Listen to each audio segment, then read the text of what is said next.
Hi friends, welcome back to my channel. ನಾನಿವತ್ತು ಬೇಗನೆ ಬೆಳಿಗ್ಗೆ ರೆಡಿಯಾಗಿದ್ದೆ. ಏನಕ್ಕೆ ಅಂತ ಅಂದರೆ ಮಕ್ಕಳು ಸ್ಕೂಲ್ ಪೇರೆಂಟ್ಸ್ ಮೀಟಿಂಗ್ ಇತ್ತು.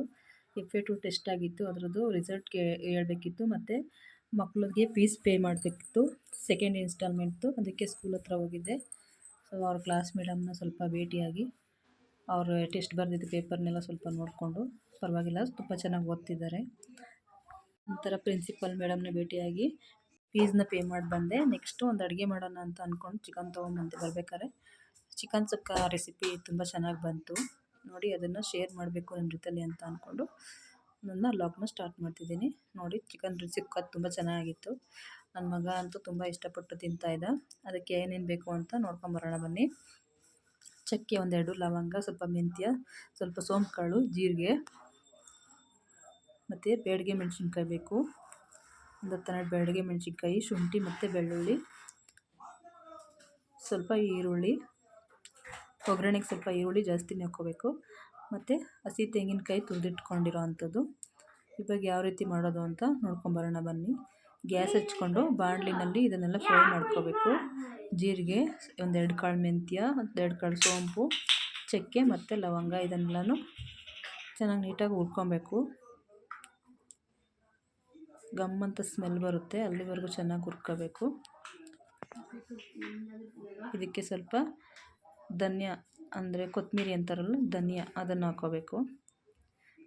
ಇದು ಅದಕ್ಕೆ ಟೇಸ್ಟ್ ಚೆನ್ನಾಗಿರುತ್ತೆ ತುಂಬ. ಇದನ್ನು ಸಹ ಚೆನ್ನಾಗಿ ಹುರ್ಕೋಬೇಕು. ಮಿಕ್ಸಿಗೆ ಹಾಕಿದ್ರೆ ಚೆನ್ನಾಗಿ ಪುಡಿ ಹಾಕಬೇಕು, ಅಲ್ಲಿವರೆಗೂ ಚೆನ್ನಾಗಿ ಹುರ್ಕೋಬೇಕು. ಇದನ್ನ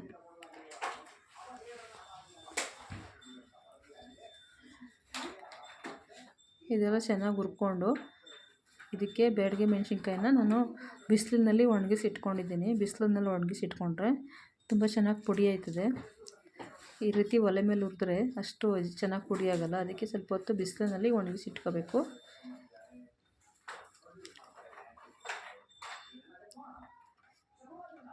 ಇವಾಗ ಹುರ್ಕೊಂಡಿದ್ದೀನಲ್ಲ, ಇದ್ರ ಜೊತೆಗೇ ಬೇಡಿಗೆ ಮೆಣಸಿನ್ಕಾಯಿ, ಸ್ವಲ್ಪ ಖಾರ ಬೇಕು ಅಂತ ಅಂದರೆ 2 ಗುಂಟೂರು ಮೆಣಸಿನ್ಕಾಯಿನೂ 2-3 ಗುಂಟೂರು ಮೆಣಸಿನ್ಕಾಯಿನೂ ಹಾಕ್ಕೊಳ್ಳಿ. ನಮಗೆ ಇದೇ ಖಾರ ಸಾಕು ಅನ್ನಿಸ್ತು. ನಾನು ಸ್ವಲ್ಪನೇ ಚಿಕನ್ ತೊಗೊಂಡಿರೋದು, ಒಂದು 1/4 kg ಅಷ್ಟು ಚಿಕನ್ ಅಷ್ಟೇ ತೊಗೊಂಡಿರೋದು. ಅದಕ್ಕೇ ಬರೀ ಬೇಡಿಗೆ ಮೆಣಸಿನ್ಕಾಯಿನೇ ಹಾಕ್ಕೊಂಡು ಹುರ್ಕೊತಿದ್ದೀನಿ ಚೆನ್ನಾಗಿ. ಮೆಣಸಿನ್ಕಾಯಿ ಮುರಿದ್ರೆ ಸೌಂಡ್ ಬರಬೇಕು, ಆ ಥರ ಅದನ್ನು ಹುರ್ಕೋಬೇಕು. ಅದನ್ನು ಹುರಿದಿಟ್ಟಿಟ್ಕೊಂಡಿದ್ದೀನಿ. ಈಗ ಸ್ವಲ್ಪ ತೆಂಗಿನಕಾಯಿ ತುರಿ, ಮತ್ತೀಗ ಒಂದು ಸ್ವಲ್ಪ ಶುಂಠಿ ಮತ್ತು ಸ್ವಲ್ಪ ಬೆಳ್ಳುಳ್ಳಿನ ಅದೇ ಬಾಣಲಿಗೆ ಹಾಕ್ಕೊಂಡು ಚೆನ್ನಾಗಿ ಹುರ್ಕೋತಾ ಇದ್ದೀನಿ. ಇದೆಲ್ಲ ಚೆನ್ನಾಗಿ ಹಸಿದೆಲ್ಲ ಸ್ಮೆಲ್ ಹೋಗೋವರೆಗೂ ಇದೇ ರೀತಿ ಹುರ್ಕೋಬೇಕು. ಇವಾಗ ಫಸ್ಟ್ ಹುರ್ಕೊಂಡಿದ್ದು ಮೆಣಸಿನ್ಕಾಯಿ ಅದೆಲ್ಲನೂ ಒಂದು ಪುಡಿ ಮಾಡಿ ಇಟ್ಕೋಬೇಕು. ಯಾವುದಕ್ಕೂ ನೀರು ಹಾಕೋಂಗಿಲ್ಲ. ಇದನ್ನು ಅಷ್ಟೇ ಅದೇ ರೀತಿ ಡ್ರೈ ಥರ ಪುಡಿ ಮಾಡಿಕೊಂಡು ಮಿಕ್ಸಿ ಜಾರ್ನಲ್ಲಿ ಇಟ್ಕೊಬೇಕು.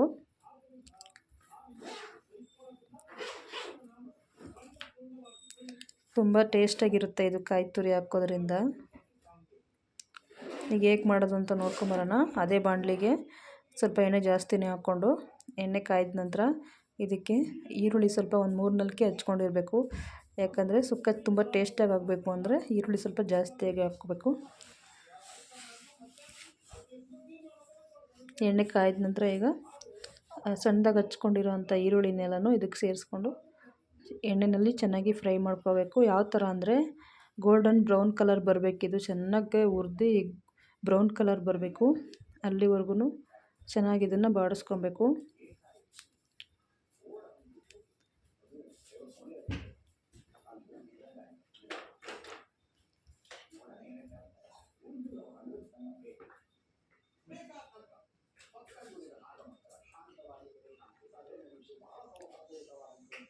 ಅಷ್ಟರಲ್ಲಿ ಇದನ್ನು ಪುಡಿ ಮಾಡ್ಕೊಂಬರೋಣ.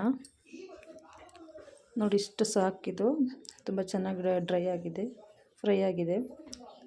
ಇವಾಗ ತೊಳೆದಿಟ್ಕೊಂಡಿರೋಂಥ ಚಿಕನನ್ನು ಅದೇ ಬಾಣಲಿಗೆ ಈರುಳ್ಳಿ ಜೊತೆಗೆ ಸೇರಿಸ್ಕೊಬೇಕು. ನೀಟಾಗೆಲ್ಲ ನೀರನ್ನೆಲ್ಲ ಸೋರಿಸ್ಕೊಂಡು ಚಿಕನನ್ನು ಬಾಣಲಿಗೆ ಹಾಕೋತಿದ್ದೀನಿ. ಈರುಳ್ಳಿ ಜೊತೆ ಸ್ವಲ್ಪ ಎಣ್ಣೆ ಜೊತೆಲಿ ಚಿಕನ್ನು ಸ್ವಲ್ಪ ಕ್ಲೀನಾಗಿ ತಿರುಗ್ತಾ ಇದ್ದೀನಿ.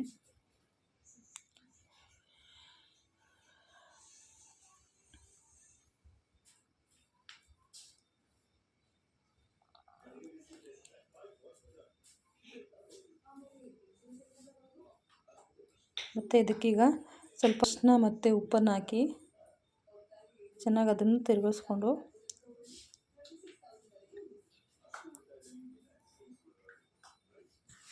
ಕಲ್ಲುಪ್ಪು ಹಾಕಿದ್ರೆ ಬೇಗ ಕರಗಲ್ಲ, ಚಿಕನ್ಗೆ ಹಿಡಿಯಲ್ಲ ಅಂತ ಸ್ವಲ್ಪ ಪುಡಿ ಉಪ್ಪನ್ನೇ ಹಾಕೋತಿದ್ದೀನಿ.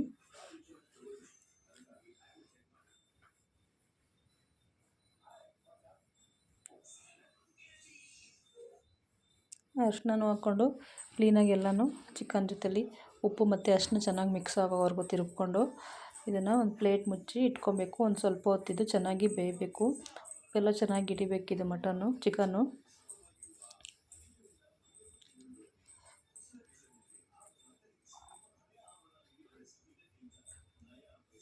ತುಂಬ ಚೆನ್ನಾಗಾಗುತ್ತೆ ಸುಕ್ಕ, ಒಂದು ಸರಿ ಟ್ರೈ ಮಾಡಿ. ಇವಾಗ ಒಂದು ಪ್ಲೇಟ್ನ ಮುಚ್ಚಿ ಅದರ ಮುಚ್ಚಳವನ್ನು ಮುಚ್ಚಿ ಸ್ವಲ್ಪ ಹೊತ್ತು ಬೇಯಿಸ್ಕೋಬೇಕು, ಒಂದು 10 ನಿಮಿಷ. ಇದು ಚೆನ್ನಾಗಿ ಬೆಂದಿದೆ ನೋಡಿ. ಇವಾಗ ಪುಡಿ ಮಾಡಿ ಇಟ್ಕೊಂಡಿರುವಂಥ ನಾವು ಹುರ್ಕೊಂಡಿರುವಂತಹ ಸುಕ್ಕದು ಮಸಾಲ ಪೌಡರ್ನ ಇದಕ್ಕೆ ಹಾಕ್ಕೋಬೇಕು. ಹಾಕ್ಕೊಂಡು ಚೆನ್ನಾಗಿ ತಿರ್ಗ್ಕೊಳ್ಬೇಕು.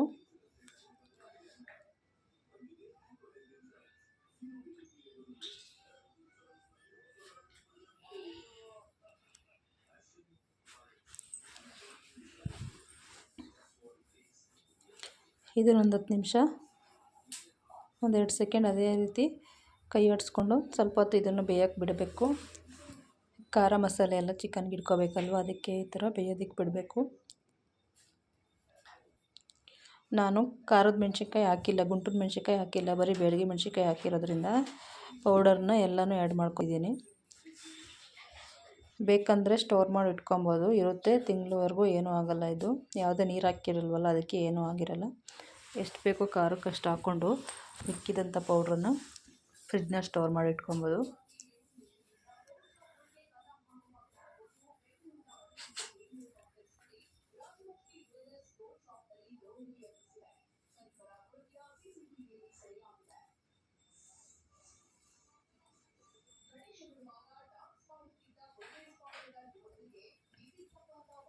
ಕಲರು ಅಷ್ಟೇ, ಬ್ಯಾಡಗಿ ಮೆಣಸಿನ್ಕಾಯಿ ಹಾಕಿರೋದ್ರಿಂದ ತುಂಬ ಚೆನ್ನಾಗಿ ಬರುತ್ತೆ. ನೋಡ್ತಾ ಇದ್ರೆ ನೋಡಿ ಎಷ್ಟು ಚೆನ್ನಾಗಿ ಕಾಣ್ತಿರುತ್ತೆ. ನಾನು ಸ್ವಲ್ಪ ಒಂದೇ ಒಂದು ಟೊಮೊಟೊನ ನುಣ್ಣಗೆ ರುಬ್ಕೊಂಡು ಹಾಕ್ಕೊಂಡೆ. ಟೊಮೊಟೊ ಬೇಡ ಅಂದರೂ ಸ್ಕಿಪ್ ಮಾಡ್ಕೊಳ್ಳಿ. ಇದು ಮತ್ತು ಕಾಯಿ ಮತ್ತು ಬೆಳ್ಳುಳ್ಳಿ ಮತ್ತು ಶುಂಠಿನ ನೀರು ಹಾಕ್ಕೊಳ್ದೇ ಹಾಗೆ ತರಿಯಾಗಿ ರುಬ್ಕೊಂಡಿದೆ. ಅದನ್ನು ಸಹ ಈಗ ಇದು ಚಿಕನ್ಗೆ ಸೇರಿಸ್ಕೊತಾ ಇದ್ದೀನಿ. ಬೇಕು ಅಂದರೆ ಒಂದೇ ಒಂದು ಸ್ವಲ್ಪ ನೀರು ಹಾಕ್ಕೊಳ್ಳಿ. ಡ್ರೈ ಥರ ಇದ್ರೇ ತುಂಬ ಚೆನ್ನಾಗಿರೋದು. ಈ ಗ್ರೇವಿ ಚಪಾತಿಗೆ, ಪರೋಟಾಗೆ, ದೋಸೆಗೆ ಎಲ್ಲ ತುಂಬ ಚೆನ್ನಾಗಿರುತ್ತೆ.